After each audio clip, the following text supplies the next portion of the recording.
어, 이제 퇴근하려고. 응? 새벽에 비가 온다고? 아, 그래. 알았다. 바로 집으로 갈게.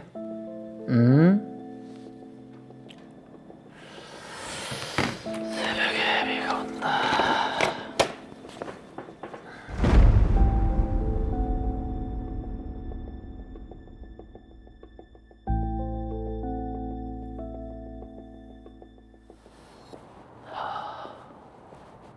어? 이거 웬 스카프고? 와, 이거 비싼 건데. 주인이 찾으러 오겠지만. 아, 새벽에 비 온다고 했지? 일단 관리실에 맡겨놔야겠네.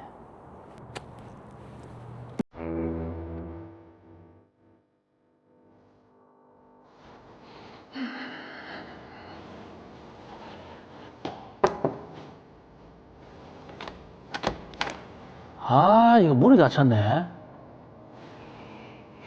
아, 시간도 늦었고, 이거 비싼 거라 그냥 두고 갈 수도 없고. 안 되겠다. 내일 아침에 다시 관리실에 맡기지 뭐.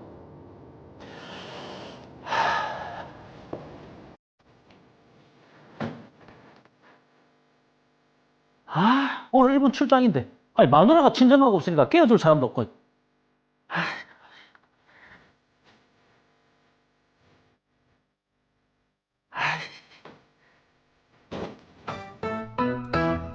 네, 제가 아파트 단지 안에서 잃어버린 거 확실해요. 어, 저희 남편이 얼마 전에 사준 거라서 그 새 거나 다름없는데. 네, 혹시 누가 맡기면 꼭 좀 연락 주세요. 네. 아, 없다나? 어, 경비실이랑 관리실 둘 다 분실물 들어온 거 없다고. 에휴, 명품 노래를 불러서 그만 먹고 사줬더만. 보니까 내 하나뿐인 명품 스카프인데. 맞다.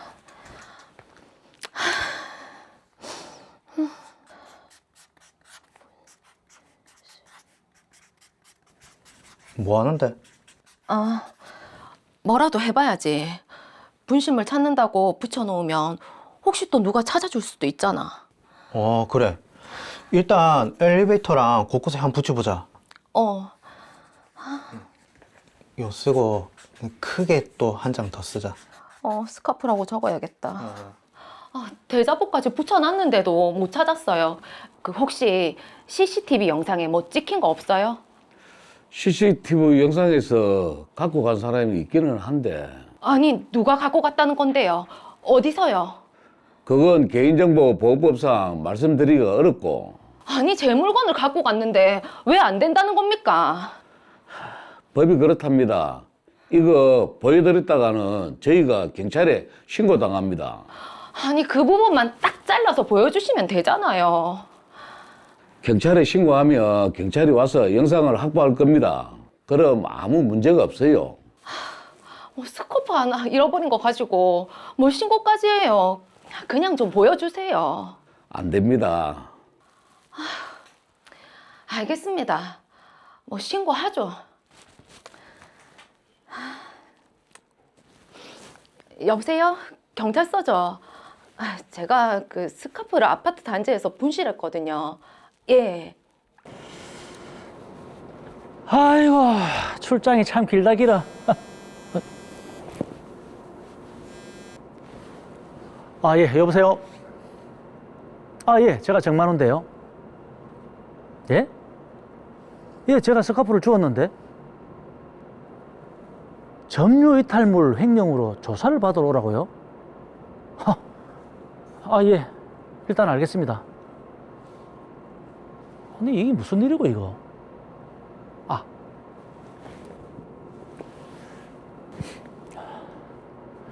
저 로이 아파트에 스카프를 잃어버린 분이 있다고 하시던데 몇 동 몇 호입니까? 제가 그걸 주웠는데 지금 바로 갖다 주려고요. 예. D동 2001호요. 예. 감사합니다. 예. 들어가십시오.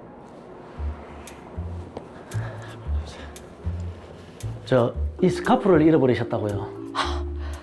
경찰이 신고했다 하니까 뭐 겁나서 돌려주시는 거예요. 내가 이걸 얼마나 찾았는데. 이런 게 바로 도둑이고 절도범 아닙니까? 아니, 절도범이라뇨. 제가 해외 출장을 가서 바로 못 돌려드린 겁니다. 거짓말하고 있네. 뭐라고요? 제가 그 말을 어떻게 믿어요? 아니, 제가 왜 거짓말을 합니까? 예? 아니, 사람 호의를 이렇게 무시해도 되는 겁니까? 아니, 왜 도둑놈이 큰 소리입니까? 도둑놈이요? 이거 명예훼손인 거 아시죠? 도둑놈한테 명예가 어디 있어요? 저 절대 그냥 안 넘어갈 겁니다. 도둑이 제발 저린다더만. 어머, 어디 마음대로 한번 해보세요, 그럼. 와, 참. 와.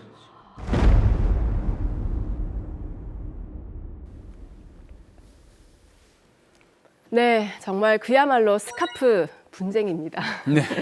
자, 최재현 변호사님, 지금 정만호 씨가 점유 이탈물 횡령죄를 저질렀다. 그래서 경찰에서 조사를 받으러 오라라고 하는데 이게 어떤 죄인가요? 네, 점유이탈물 횡령 혐의로 경찰 조사를 받게 된 건데요. 이제 정황으로만 보면 이제 그런 오해를 받을 여지가 충분히 있어 보이긴 합니다. 네, 점유이탈물 횡령죄란 쉽게 말해서 이제 누군가가 잃어버려서 점유를 벗어난 물건을 발견하고도 이를 돌려줄 생각 없이 자기 것처럼 쓰거나 또는 처분했을 때 성립하는 이제 범죄가 되겠습니다.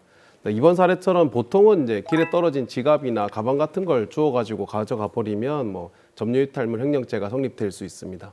자, 이게 그냥 화단에 떨어져 있던 스카프를 주워서 이제 보관을 하고 있던 건데 이게 범죄가 되나요? 네, 여기서 이제 정만호 씨가 좀 많이 억울해 보이죠. 그 단순히 스카프를 주워서 잠시 보관했다. 뭐 이 사실만으로 바로 범죄가 된다고 보기는 어렵습니다. 네. 이제 왜냐하면 이제 점유이탈물 횡령죄라는 것은 결국 내 것처럼 이제 사용하려는 의사, 이제 불법 영득 의사가 있었는지 여부가 고의를 판단하는 중요한 요소가 되거든요.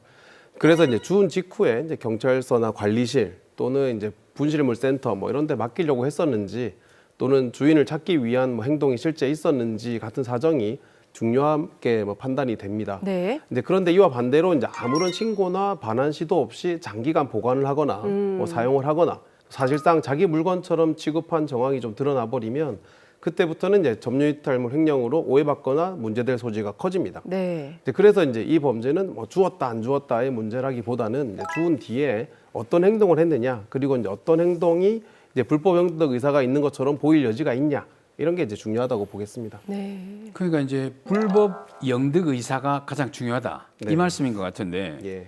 그러니까 내가 주어서 가질 의도가 있느냐, 아니면 주어서 그걸 누군가 그러니까 주인을 찾아줄 의도가 있느냐, 이게 중요하다 말씀이네요. 맞습니다. 근데 이 사건의 핵심은 잠시 이제 보관이었는지 아니면 사실상 자기 것으로 이제 삼으려는 의도가 있었는지를 가려내는 데 있다고 보겠습니다. 그래서 이제 보통 이런 점유이탈물 횡령에 관한 수사에서는 이 사람이 이 물건을 가져갈 당시에 또는 이제 그 이후의 행동이 이 물건을 돌려주려고 한 것이었는지 또는 가지려고 한 것이었는지를 중심으로 판단을 하게 되고요. 이제 그런 판단은 이제 사실 사회 통념상 이제 주인을 찾아주려는 보관으로 보이는지 여부가 얼마나 인정되는지 이것이 관건이다고 보겠습니다. 네, 어쨌거나 정만호 씨 입장에서는 상당히 억울할 것 같거든요. 출장을 다녀와서 돌려주려고 이제 했잖아요. 내가 정말 가지려고 한 게 아니다, 고의가 없었다라는 거를 어떻게 입증을 하죠? 네, 이제 정만호 씨가 이제 이 부분을 잘 입증을 하셔야 될 텐데요. 사실 이제 불법 영득 의사라는 건 사람의 마음속 생각이기 때문에 이제 그런 말로만 그럴 의도가 없었다고 주장한다고 해서 쉽게 그대로 인정되지는 않습니다. 그렇죠. 그래서 이제 수사기관이나 법원은 당사자의 해명도 물론 이제 중요를 하겠지만 그것보다 객관적으로 드러났던 행동과 정황을 중심으로 판단하게 됩니다. 따라서 이제 당시에 물건을 주운 시간이나 상황이 이 사건 같은 경우에는 좀 너무 늦은 시간이었다는 점, 그리고 새벽에 또 비가 온다고 해서 이제 그냥 두지 않고 가져왔던 점, 이런 것들은 사실 뭐 CCTV 영상이라든지 일기예보 내용 등을 통해서 입증이 가능할 것 같고요. 그 후로 이제 바로 관리사무소나 분실물센터로 이제 가져다 주지 못한 것은 해외 출장으로 인한 원인이었으니까 실제 해외 출장을 갔던 사실, 그러니까 뭐 출입국 증명 내용이라든지 출장 관련 내용을 뭐 증명할 수 있는 자료들, 그리고 이제 그런 과정에서 뭐 엘리베이터에 붙어 있던 이제 분실물 찾는다는 종이를 못 봤던 사정, 이런 것까지도 자세하게 소명을 좀 해야 될 것으로 보입니다. 그리고 이제 여기서 나아가서 이제 스카프를 세탁하거나 착용하지 않고 주었던 당시 그대로 보관해 왔다는 점도 이제 불법 영득 의사가 없었다는 것을 입증할 수 있는 간접 증거가 되겠다 이렇게 보겠습니다. 그런데 만약에 이제 억울하게도 혐의가 인정된다라고 하면 그 처벌 수위는 어느 정도가 됩니까? 네, 이제 그러면 안 되겠지만 네. 만약에 이제 불법 영득 의사가 없었음을 충분히 소명하지 못해서 점유이탈물 횡령죄가 인정될 경우에는 형법상 1년 이하의 징역 또는 300만 원 이하의 벌금에 처해질 수 있습니다. 물론 이제 구체적으로는 초범인지 여부, 또 피해 물품의 어떤 가액, 그리고 그 과정에서 참작할 만한 사정이 있었는지 여부에 따라서 이제 구체적인 처벌은 좀 달라질 수는 있겠습니다. 야, 뭐 실제로 그렇게 만약에 진행이 된다면 스카프 하나 주었다가 전과자 되는 겁니까? 그러게요. 이제 사실 이론적으로는 그렇다는 말씀을 드린 거고요. 이제 불법 영득 의사가 인정이 되면 이렇게 형법상 처벌을 받을 수도 있다. 이 정도만 이해하시면 충분할 것 같습니다.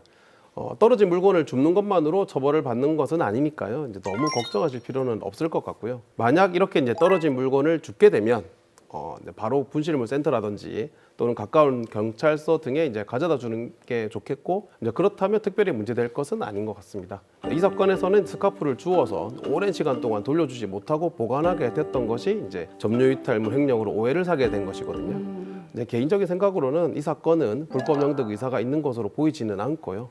그래서 무혐의로 종결될 여지가 많이 있습니다. 네. 자, 어쨌든 이게 내 물건이 아닌 다른 사람의 물건이기 때문에 지금 문제가 되는 건데 이게 자칫하면은 절도죄와 좀 헷갈릴 수도 있겠네요. 네, 그렇습니다. 이제 절도죄와 헷갈리는 경우도 있을 수는 있습니다. 이제 구분하는 핵심은 그 물건을 주울 때 어떤 상태였는지 여부라고 보시면 되겠습니다. 우선은 이제 절도죄는 누군가가 현실적으로 점유 관리하고 있는 물건을 몰래 가져갔을 때 이제 성립합니다. 즉 이제 점유가 살아있는 상태의 물건을 빼앗는 범죄이고요.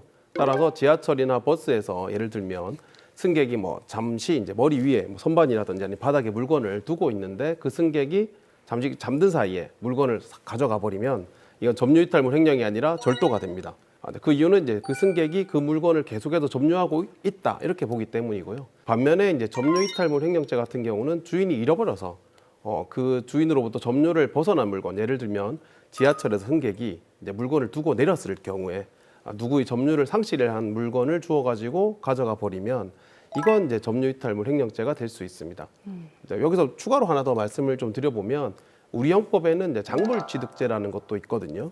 이미 이제 뭐 절도라든지 강도라든지 이런 범죄로 인해 가지고 취득된 물건, 그러니까 범죄로 생긴 물건이라는 것을 알면서도 이거를 이제 가져가거나 넘겨받거나 뭐 숨기거나 처분하거나 이런 경우에는 이제 절도나 점유이탈물 횡령이 아니라 작물취득죄로 더 크게 처벌을 받을 수도 있습니다. 근데 뭐 점유이탈물 횡령죄가 사실 뭐 우리 이 주변에 많이 있겠나 이런 생각을 했는데 변호사님 말씀 들어보니까 많이 있더라고요. 예. 그래서 제가 사례를 좀 알아봤습니다. 이름하여 OX로 알아보는 점유이탈물 횡령죄. 빠밤. 오, 기대됩니다. 지난주도 재밌었거든요. 예. 네. 제가 재미를 좀 붙여봤습니다. 첫 번째 사연을 한번 볼게요. 택배가 5배송이 돼서 왔는데 아무리 주인을 찾아도 찾을 수가 없어서 어쩔 네. 수 없이 택배를 개봉하고 또 마침 내가 필요한 물건이라서 그 물건을 썼습니다. 네네. 이런 경우에 점유이탈물 횡령죄 됩니까? 네, 이 사례는 이제 많은 분들이 실제로 한 번쯤 이제 고민해 보셨을 법한 상황인데요. 그렇죠. 이제 결론부터 말씀드리면 점유이탈물 횡령죄가 성립할 수 있습니다. 오, 되네요. 오입니다. 네, 오고요. 그러니까 이제 택배가 5배송됐다는 건 그 물건이 주인의 점유를 벗어난 이제 유실물 상태에 있다는 뜻이고요. 이 경우에도 이제 원칙적으로는 주인을 찾아서 돌려줘야 할 의무가 있습니다. 네. 특히 이제 택배의 경우에는 이제 송장이나 이제 배송 정보처럼 주인을 특정할 수 있는 단서가 남아 있는 경우가 대부분이기 때문에요. 이걸 임의로 개봉하거나 뭐 사용해 버리면 돌려줄 생각 없이 자기 것처럼 처분했다 이렇게 이제 평가를 받을 가능성이 굉장히 커집니다. 네. 만약 이제 아무리 해도 주인을 찾을 수 없었다면 택배사에 연락해서 주인을 이제 찾아주도록 하든지 또는 반송을 하는 게 가장 좋고요. 아니면 가까운 경찰서에 가져다 주거나 혹은 이제 별도의 분실물 센터가 있다면 거기 가져다 주는 게 좋습니다. 네, 어쨌거나 이게 5배송된 택배는 좀 주의를 해야 된다는 맞습니다. 말씀이시고. 네. 자, 두 번째 사연 살펴보겠습니다. 두 번째 사연은 공원에서 우연히 보조 배터리를 주웠는데 아무리 봐도 이게 너무 낡아서 누가 버렸겠거니라고 생각을 하고 그냥 본인이 주워다가 이 보조 배터리를 썼는데 네. 뒤늦게 경찰에서 연락이 와서 점유 이탈물 횡령죄라고 조사를 받아야 된다고 얘기를 합니다. 이게 과연 점유 이탈물 횡령죄일까요? 요 사례는 조금 애매한데요. 이제 저는 이렇게 이제 중간으로 세모로 세모? 하겠습니다. 네, 세모? 세모로 하겠습니다. 네, 이 사안에서는 사실 이제 정말로 버려진 물건이었는지 아니면 잃어버린 유실물이었는지도 사실 중요할 것 같습니다. 이제 말씀하신 것처럼 이제 낡아 보였다는 판단 자체는 굉장히 주관적인 기준이기 때문에 그것만으로 바로 이제 버려진 물건이라고 단정하기는 어려울 수 있습니다. 네, 형법상 점유이탈물 횡령죄가 성립하지 않으려면은 단순히 이제 오래돼 보인다라는 정도를 넘어서서 사회 통념상 명백히 이제 소유자가 권리를 포기했다고 볼 수 있을 정도. 그러니까 다시 말해서 사실상 가치가 없다고 평가할 수 있는 상태여야지 됩니다. 네. 또한 그 물건이 어떤 장소에 어떤 상태로 놓여 있었는지도 이제 중요한 포인트가 될 수 있는데요. 그러니까 누가 봐도 버린 물건, 즉 이제 무주물로 볼 수 있어야 불법 영득의 고의가 없었다라는 것도 입증할 수 있을 거고요. 이제 반면에 다소 낡아 보이기는 해도 개인이 사용하는 물건으로 보이고 또 실제로도 이제 사용 가능한 상태였다면 수사기관이나 법원에서는 이걸 이제 버린 물건이라고 보지 않고 유실물로 판단할 가능성도 높습니다. 자, 그러면 이런 일을 예방하려면 어떻게 해야 될까요? 떨어진 물건 그냥 뭐 눈 감고 지나가야 되나요?